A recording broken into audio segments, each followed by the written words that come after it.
Bueno, buenos días. Soy Andrés Roy. Muchas gracias por invitarme. Yo formé parte o me dieron la oportunidad para formar parte de la delegación oficial en la CUTI. Llevo una empresa que se dedica al crawling. No sé si todos saben lo que es el crawling. Es una tecnología con algoritmos con el objetivo de captar información automática. Por tanto, cada día en Israel era mi feliz cumpleaños, porque son los uno. Diría, en esa tecnología y en varias oportunidades hemos escuchado la palabra Big Data, seguramente todo el mundo lo habrá escuchado, y hasta el extremo de que una de las empresas que vienen de la incubadora de los egresados del 8200, que lo hablamos antes, se dedicaba a lo que es el deep y el dark crawling, ¿no? O sea, no solo captaban información automática como nosotros lo hacemos en todo el mundo, sino que además podían entrar en información codificada. Mario es la persona de los números y me lo imaginé antes de venir, por tanto no quería abrumarlos con números y estadísticas. Y además tengo cierta tendencia a romper el orden que previamente me armé, por tanto voy a improvisar un poco y me puedo interrumpir en todo momento. A mí, al llegar, no conocía mucho Israel. Me informé un poco antes, pero me llamó la atención la influencia que tiene la idiosincrasia israelí, como comentaron antes, en todo lo que es ser emprendedor. Por tanto, mi primera pregunta fue, ¿cómo empezó todo y por qué? Me interesó saber cómo empezó todo y por qué, porque curiosamente Israel antes no es lo que es ahora. Y curiosamente, yo que soy salteño, en lo único que nos parecíamos era que exportaban naranjas.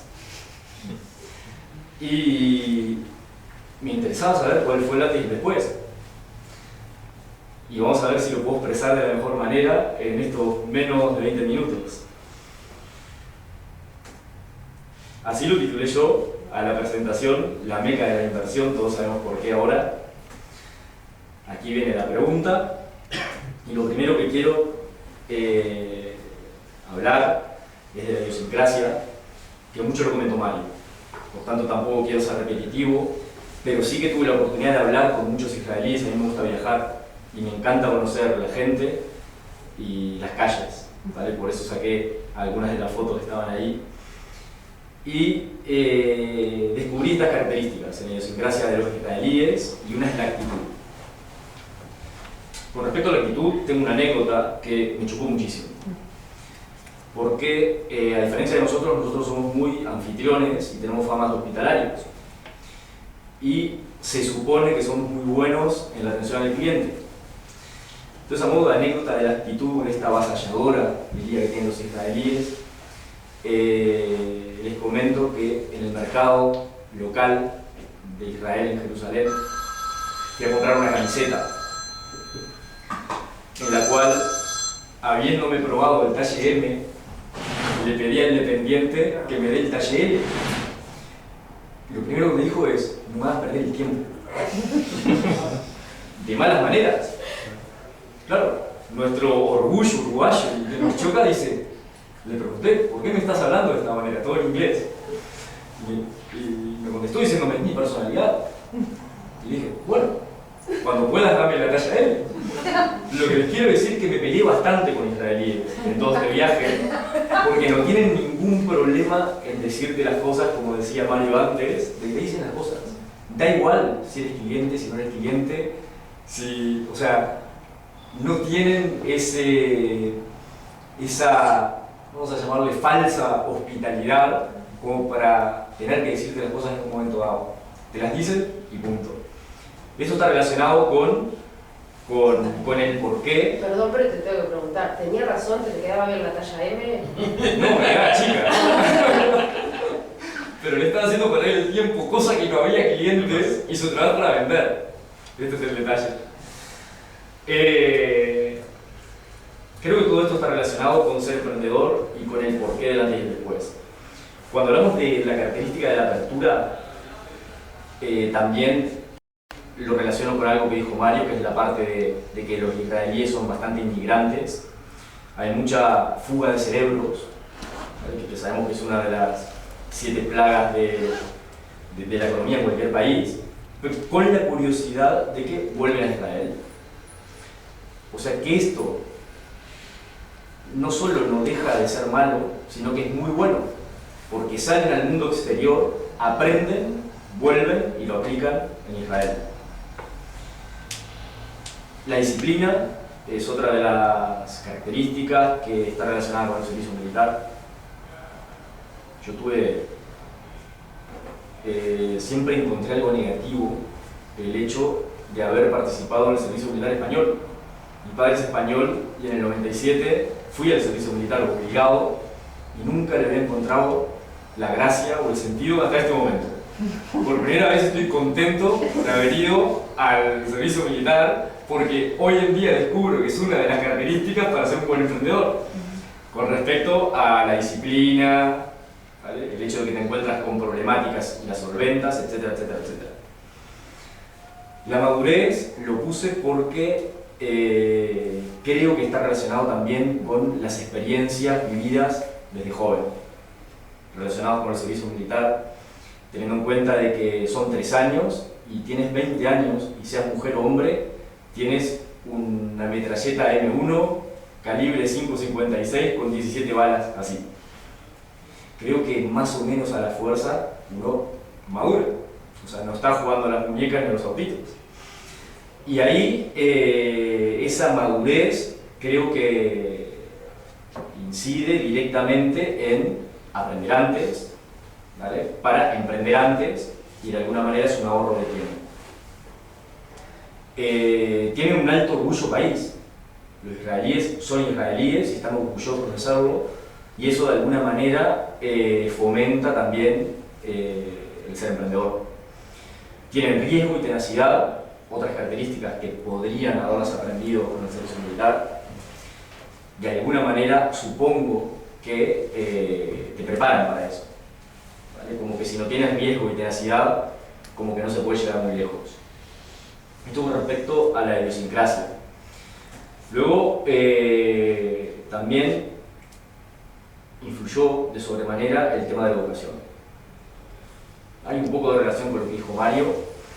Desde chiquitos les fomentan una educación emprendedora.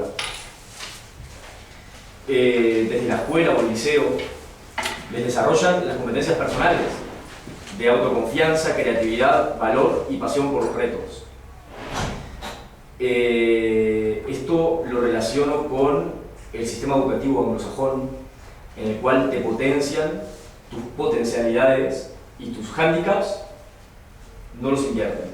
Me refiero, si te gustan las matemáticas, te potencian las matemáticas y te incentivan en ese camino. Si no te gusta, me lo estoy inventando, el arte, pues no se lo gastan, o a la inversa. Si no te gustan las matemáticas, no te machacan con las matemáticas hasta que las aprendas, sino que es, no me gustan las matemáticas, no las aprendas, vamos a ahondar en lo que te gusta. Después viene la relación con respecto a la educación, que lo comentó Mario, con el servicio militar obligatorio, donde les enseñan esas competencias personales. Puse la unidad esta 8200, que es la unidad especializada que se le llama el segundo servicio de inteligencia, en la cual muchísimos israelíes están muy motivados en entrar en esa área del servicio militar, porque la formación es muy importante y hay altas probabilidades de que seas un empresario o un emprendedor exitoso. Aunque hay que tener en cuenta, y esto lo dijo Mario, que el 90% de las startups fracasan el primer año. O sea, solo un 10% prospera. Y según no entendí mal, corríjanme mis compañeros que fueron, en el segundo año de ese 10% que prosperó, fracasan el 90%. ¿Lo entendí bien? Y creo que la estadística era hasta el tercer año. O sea, también vuelven a fracasar el 90%. Pero tienen el sentimiento, que también es anglosajón, de que el fracaso, sobre todo el emprender, es parte del currículum. y es parte positiva del currículum. Por tanto, no les importa. No les importa contar sus fracasos y no les importa ponerlos en el currículum, todos esos emprendimientos que hicieron y fracasaron, ¿vale? Porque se supone que de todo se aprende y hay menos probabilidades para fracasar en futuros emprendimientos.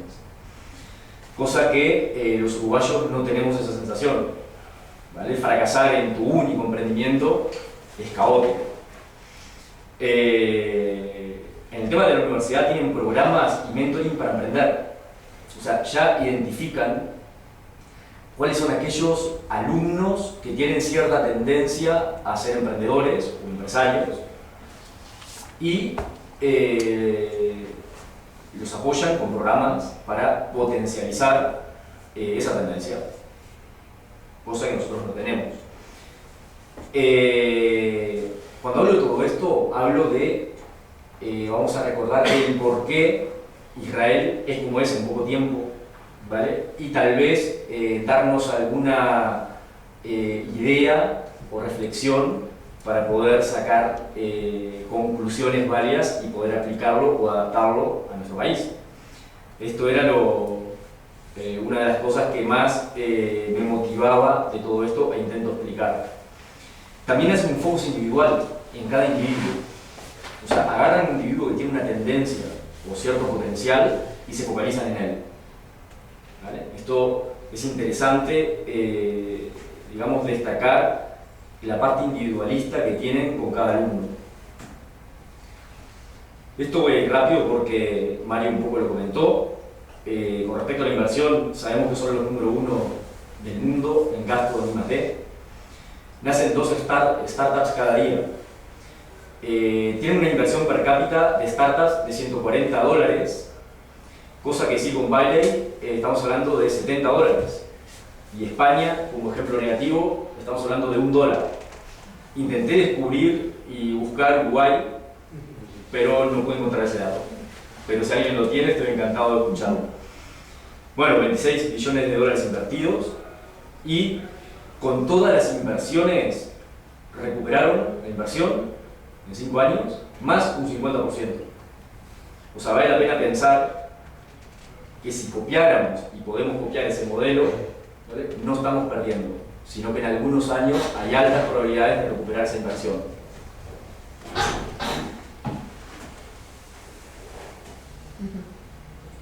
Hay una palabra que me llamó la atención, que es una palabra en hebreo que se llama Yosma. Yosma, traducido, significa iniciativa. A partir de aquí, creo que empezó a existir el antes y el después en todo este boom de Israel. Evidentemente hay todas unas casuísticas con respecto a la idiosincrasia, la educación, como comentamos, el servicio militar, pero hubo un momento que destacó Israel y fue por una persona, ¿vale? Que me corrija Mario, a ver si estoy equivocado, porque esta presentación la hice esta madrugada. Esta persona, además me gustó la foto porque parece un poco maquiavélica, rozándose las manos, y esta persona se llama Yigal Erlich, ¿vale? Que dice esta frase: nosotros no intentábamos planificar cómo debía ser la industria del Venture Capital, y esto es muy importante.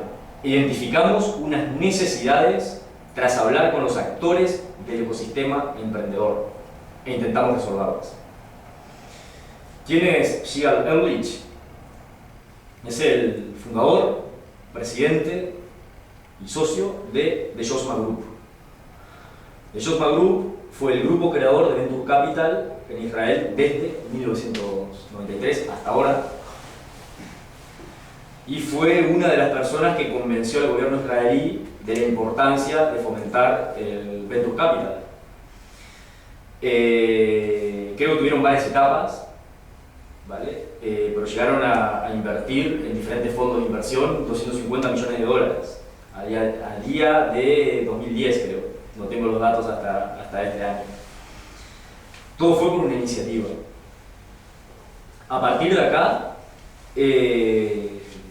rompiendo un poco con los datos, es que a mí me salían muchas reflexiones.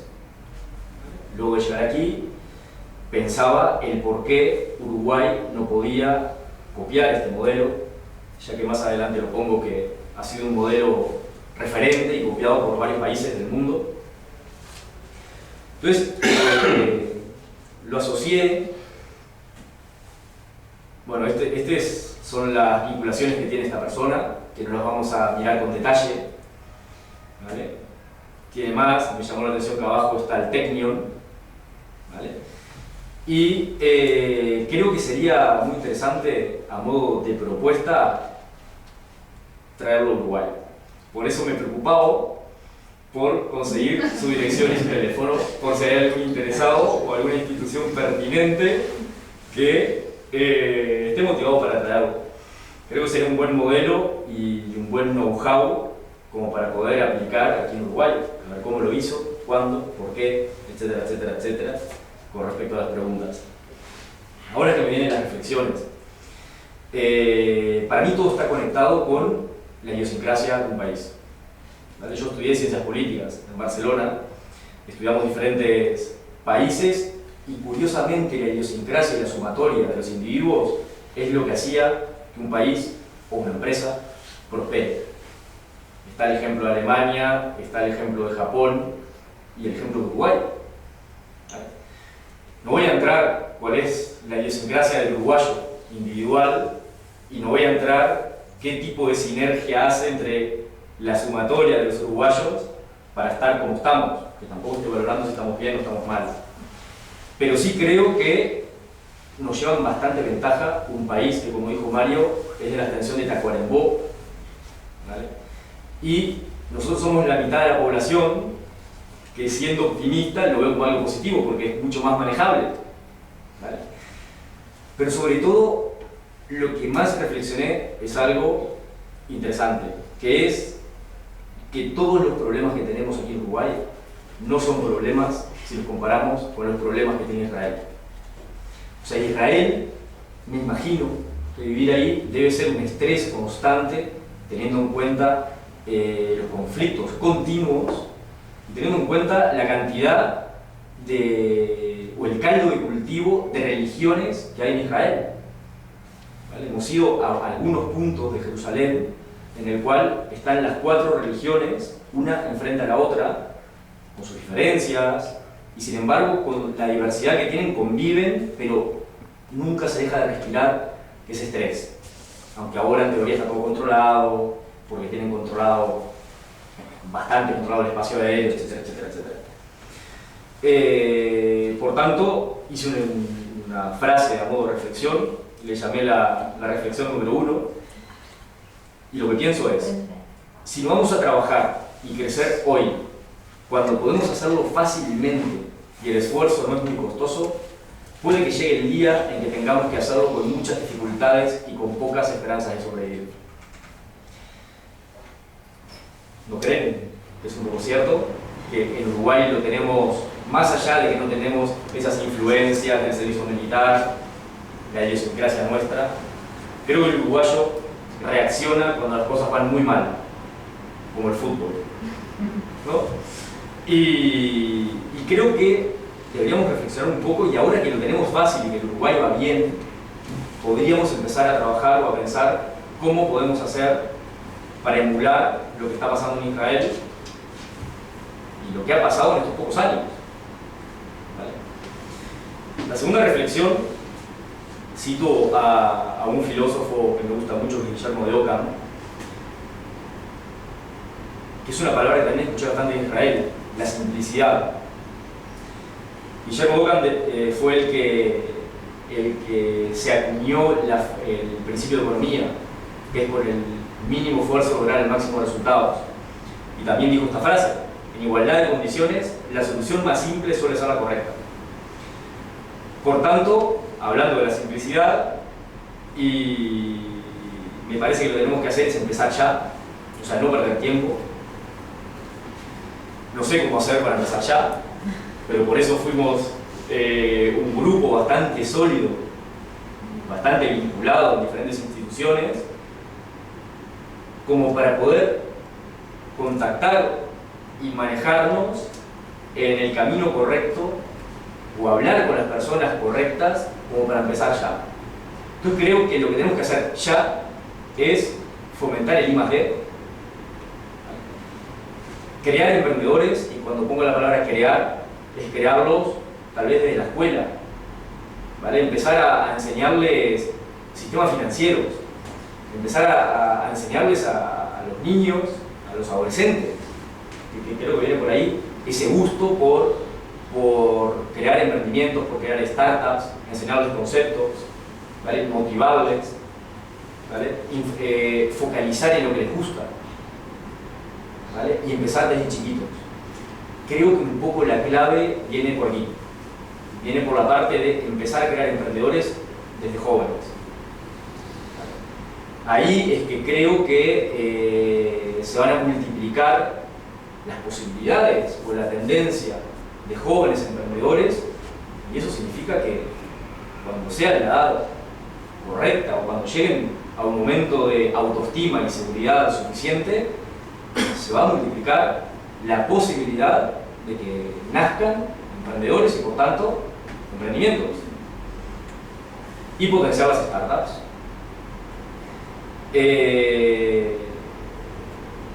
No soy economista, pero con todo lo hablado aquí creo que podríamos sacar algunas ideas de cómo hacer para potenciar las startups. Sabemos que una startup, y esto pasa en Silicon Valley y pasa en Israel, potencia la posibilidad de crear fuentes de empleo. Si hay fuentes de empleo, se acrecienta el flujo económico. Si hay un equilibrado flujo económico, el país va bien. Lo he sintetizado bastante. Se pagan más impuestos, etcétera, etcétera, etcétera. Entonces, por aquí también creo que viene la clave, y así es como lo percibí en este viaje. Y después, en la tercera reflexión, ¿vale?, es que Israel es un ejemplo de un referente de la industria del Venture Capital, ¿vale? Cuando hablamos de Venture Capital, hablamos de potenciar e invertir en emprendimientos que hay un alto riesgo, ¿vale? Que en muchos casos aquí en Uruguay hay una tendencia a no hacerlo, pero corríjanme, ¿vale? Que se está potenciando a proyectos que ya están avanzados, ¿vale? A mí me ha pasado que he querido aspirar a ayudas, a formación, etcétera, etcétera, y si no tenía $500,000 de facturación, no me ayudaban. Y así como yo, ha pasado, ¿vale?, con otro sector de la población. Lo que hizo Israel es potenciar el pequeño emprendedor. Entonces, el modelo fue seguido por Corea, Dinamarca, Taiwán, entre otros, y mi pregunta es ¿por qué no empezar nosotros? A modo de conclusión, diría que deberíamos dar espacio a la iniciativa individual y construir sobre ella y explotar el principal activo que tenemos, que es el talento uruguayo, que sí lo hay. Con esto doy por finalizada mi presentación, y si tienen preguntas estoy encantado de responderles. Tú tienes una compañía chiquita, es decir, cuando vas a un viaje de estos, ¿no? Porque el año que viene vamos a organizar otro viaje, ¿qué le dirías a colegas tuyos que a lo mejor son empresas chicas y esto lo venden muy lejos? ¿Para qué te sirve? Además de todo lo que pusiste ahí, pero como para tu empresa. ¿Vas a vender más con esto? Para mi empresa lo interpreté como un posible antes y después. Lo interpreté como que se me abrió un abanico de posibilidades y de aprendizajes que, si me dejan, aprenderé todo lo que pueda. Porque descubrí que incluso en mi línea de negocio son los número uno. Y creo una necesidad y una obligación por mi parte aprender de los número uno. Cuando hablo de mi parte también hablo de cualquier emprendedor o empresario, ¿vale? Que creo que debería buscar información, debería buscar formación, porque hoy en día, si no estamos informados, si no estamos formados, tenemos altas probabilidades de no prosperar. Por tanto, evidentemente motivaría la participación a diferentes empresas a que busquen información, y evidentemente contactos, vínculos, si puede ser clientes. Pero una de las similitudes que tenemos con Israel es que, como no tenemos un mercado local, necesariamente tenemos que internacionalizarnos. Es una palabra que siempre me ha costado. Tenemos que globalizarnos necesariamente, ¿vale? Como que no queda otra opción. Me acuerdo que no me acuerdo qué ponente de Israel decía que Israel estaba en un punto perfecto, porque estaba cerca de Europa, cerca del Medio Oriente, ¿vale? Y podía llegar a todos los puntos. Hoy en día, con el concepto de globalización, creo que habría que potenciar las exportaciones de servicios, de productos en Uruguay. Y una de las maneras es formarnos, informarnos, saber cómo lo hacen. Y evidentemente viajes como estos te hacen sacar ideas, te abren la cabeza, ¿vale? Y te dan mucho más trabajo del que tenías hasta ahora, ¿vale? Para copiarles, para buscar clientes, para conocer una estructura de negocio que hasta ahora no conocías, ¿vale? Por tanto, el motivante de la participación es fundamental.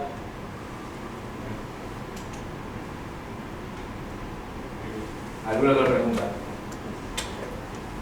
Bueno, en todo este viaje, una cosa que hemos destacado todos es el vínculo que también nos hemos formado entre todos los participantes, que creo que también tiene muchísima importancia. Ahí fuimos instituciones, fuimos del área pública y privada, y se ha forjado un vínculo bastante cercano, y creo que no hay que menospreciar ese detalle. A partir de aquí, por mi parte, terminado, y muchas gracias.